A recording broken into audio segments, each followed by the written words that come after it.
گزرتے سال کے ساتھ برباد ہوتے چلے جاتے ہیں۔ عزیز دوستو، اپنے اخلاق کو مضبوط کریں، ایک دوسرے کی خبر لیتے رہیں، یہ ایمانی تقاضا ہے۔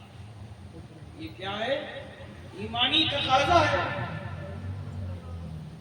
اور بے تعالیٰ، میں نے شروع میں ہی کہا کہ پروفیسر صاحب میں یہ چیز تھی کہ وہ خبر گیری کیا کرتے تھے، پوچھا کرتے تھے کون کیسا ہے، کہاں ہے۔ عزیز دوستو، یہ ان کا ایمانی تقاضا تھا۔ کوئی نظر نہیں آتا تو اس کو بلا لیا کرتے، بہت دن ہو گئے دیکھا نہیں، آ جاؤ، ہے کہ نہیں؟ یہ ایمانی تقاضا ہے۔ کیا انہیں کسی سے کچھ ملتا تھا؟ اے میرے پیارو، یہ دنیا میں ایک دن چھوڑ کر کے چلا جانا، ہمیں ہمیشہ اس دنیا میں نہیں رہنا۔ کل ہمیں بھی اس دنیا کو چھوڑ کر جانا ہے۔ کوئی اپنے ساتھ زمین جائیداد نہیں لے کے جاتا، روپیہ ٹکا لے کے نہیں جاتا، اپنے ساتھ اپنے اعمال کو لے کر جاتا۔ آج تو عجب تماشا ہے کہ میت ہو گئی، لوگ ہنس رہے ہیں، مسکرا رہے ہیں۔ ہم نے تو وہ دن بھی دیکھا ہے کہ کسی کے گھر میں میت ہوتی تو پورا سماج شوق مناتا، جو شریک ہونے آتا وہ اپنی آخرت کو یاد کر رہا ہوتا، ان کی بھی آنکھیں نم ہوتی۔ لیکن آج تو حالات ایسے ہو گئے ہیں کہ بس جلدی چلو، ایک اصول کی طرح ہم ادا کرتے ہیں، اٹھایا جنازہ، لے گئے مٹی میں دفنا کے چلے آئے۔ اے میرے پیارو،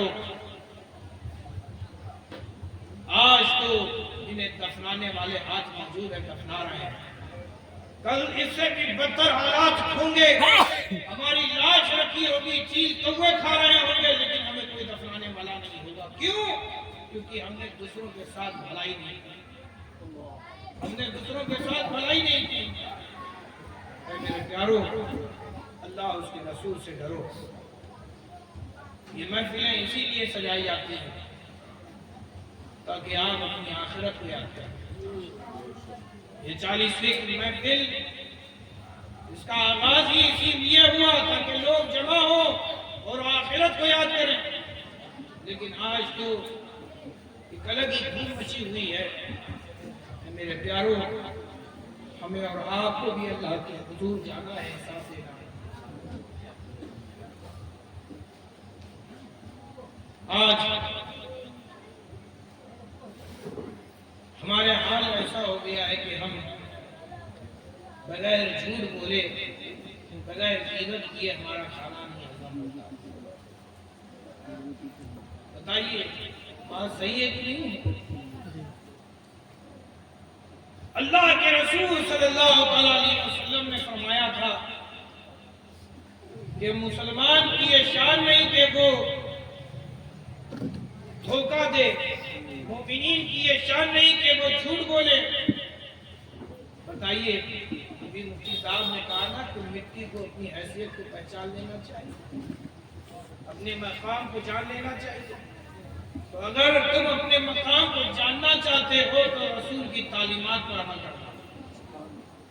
اگر رسول اعظم کی دی ہوئی تعلیمات کو بھول جاؤ گے تو تم اپنے دیے ہوئے مقام کو بھول جاؤ گے، اپنی عظمتوں کو بھول جاؤ گے۔ اے میرے پیارو، جب تک ہمارے اسلاف نے رسول کی تعلیم پر اپنی زندگی کو گزارا تو وہ بلند و بالا ہوئے، ان کے مقام کو اللہ نے اتنا بلند کر دیا کہ ہر کس و ناقص انہی کی تعریفیں کرتا ہوا نظر آ رہا ہے۔ در حقیقت یہ ان کی تعریف نہیں ہے جنہوں نے اس تعلیم پر عمل کیا، بلکہ اس معلم اعظم کی تعریف کرتا ہوا نظر آتا ہے جس نے ایسی قوم تیار کی، ایسی قوم تیار کی۔ آج ہم صحابہ کی تعریف اسی لیے کرتے ہیں کیونکہ رسول اعظم نے ان کی تربیت کی۔ اے میرے پیارو، ابھی بھی وقت ہے ہوش کی دوا لینا۔ کہیں ایسا نہ ہو کہ ہم اپنی انسانیت بھول جائیں.